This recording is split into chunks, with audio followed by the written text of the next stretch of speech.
When it's a rainy season, the earth turns alive. With the beauty of the clouds and the sun shining bright, the earth has surely brought forth its beauty.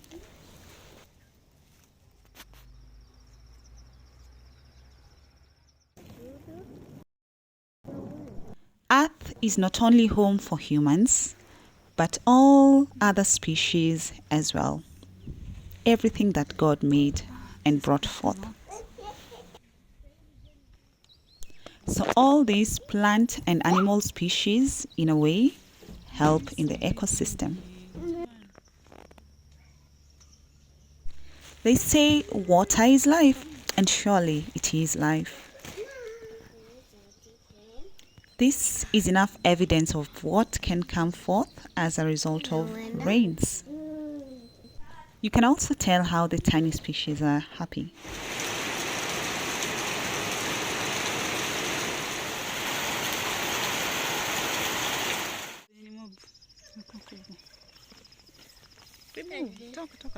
And also, traditional vegetables are also mushrooming or growing randomly as a result of pollination, thanks to the birds and the winds. Humans release carbon dioxide. Trees take in the carbon dioxide and henceforth release oxygen. From the rains, I've slowly observed how mushrooms sprout from left, right, and center, on trees, on the ground, and it's such a lovely view. Oh my goodness. Personally, I'm often fascinated by nature. These kind of things grow curiosity on me, and I love watching nature at its best. How about you? What about you? For example, this mushroom is an exact replica of an umbrella. And it's also decorated on top. Guys, It looks so lovely. have you seen mushroom this big? What? Oh my goodness. From it's research, beautiful. it's called a horse mushroom. All of this is a mushroom. And this is because of the stem and the ring that's usually at the center. So big. This is a wild mushroom, but it's also edible. Some can be poisonous, so you need to be very, very careful. Not all mushrooms that grow randomly are edible. Some can be quite poisonous and pretty dangerous for human consumption. But how are we able to differentiate poisonous mushrooms from edible mushrooms? So I took some time to do some research, and nobody does really know how to differentiate because just by sight you're not able to tell. But some also say there's a way you can scratch the surface of the mushroom, and if it turns yellow, it actually is poisonous, so you should keep off from that kind of mushroom. But that's just from general view. You would actually need an expert who would differentiate these mushrooms for you.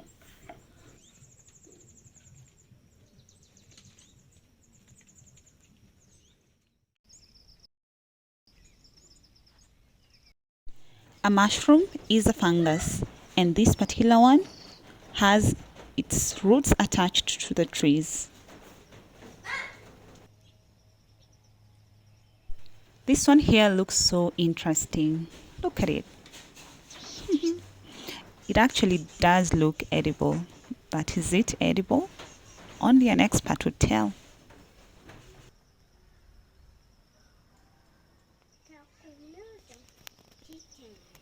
This too is another interesting species. Mushrooms are one of the best sources of selenium, and this helps your body to produce antioxidants that reduce cell damage.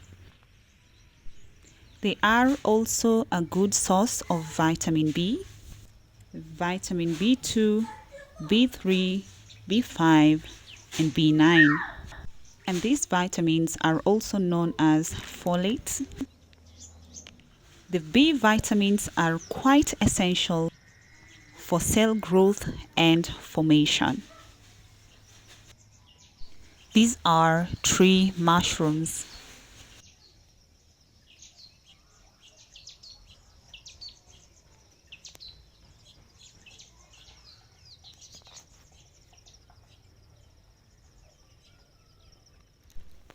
The very first time I ever encountered a meal made of mushroom was in a restaurant. This was a mushroom soup and it was a starter. And it was accompanied with bread. So the restaurant had prepared a full course meal where you had a starter, the main course meal, and a dessert. So part of the starter was the mushroom soup and bread. So the starter was meant to activate your taste buds to get you in preparation for the main course meal. How interesting. Did you actually know that few people know how to prepare a mushroom meal? Apparently, they are tricky to make. And if you don't know how to prepare it well, then you wouldn't love it. But on YouTube, we have different clips on how you can be able to prepare a mushroom meal.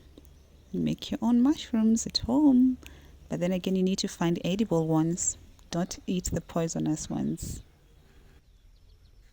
There are about 10,000 types of mushrooms worldwide, but of course, not all of them are edible.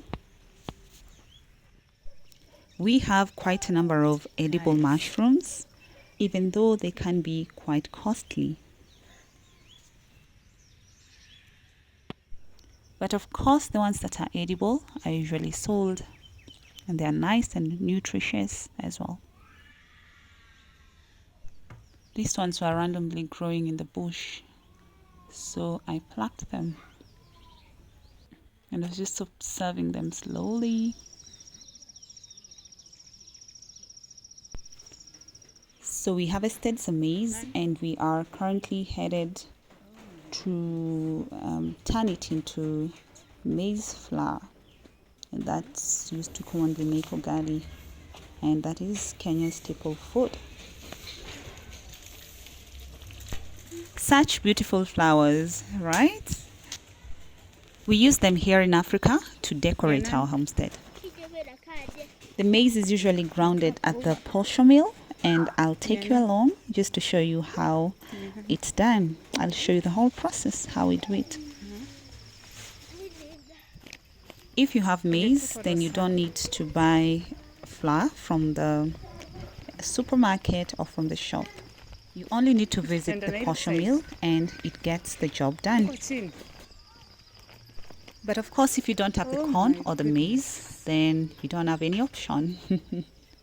You just have to purchase the packed ones from the supermarkets or the general store or the shops. But this again also comes with preference. Some prefer to buy theirs from the shops. Others prefer to get the maize from the farm and proceed to sift the maize and hence make your own flour. So to each their own. The choice is yours. You do you. Do what you love.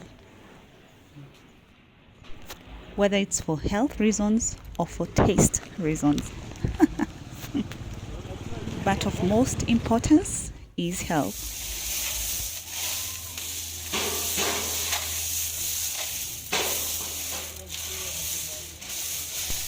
So this process will ensure that all the dirt separates from the maize before it goes on the posho mill.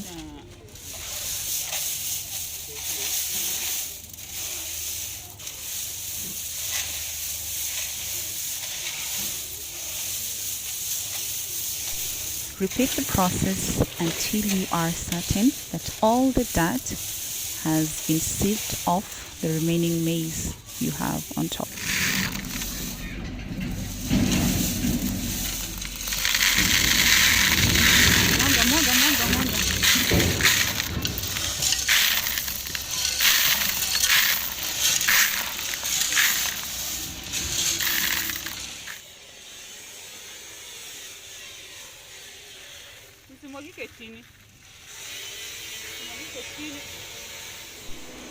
Here's the machine that grinds the maize.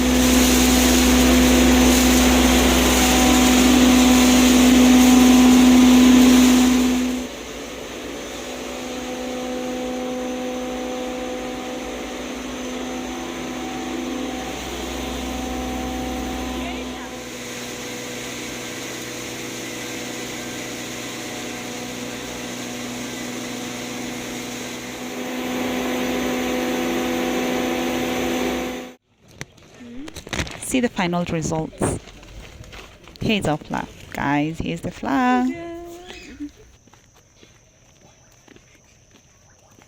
So that was it, guys. Thank you so much for watching this video. If you're new here, thank you so much for joining us. If you're not, thank you for always being there. If you like the video, subscribe. The subscribe button is down below. Bye. And thank you for watching.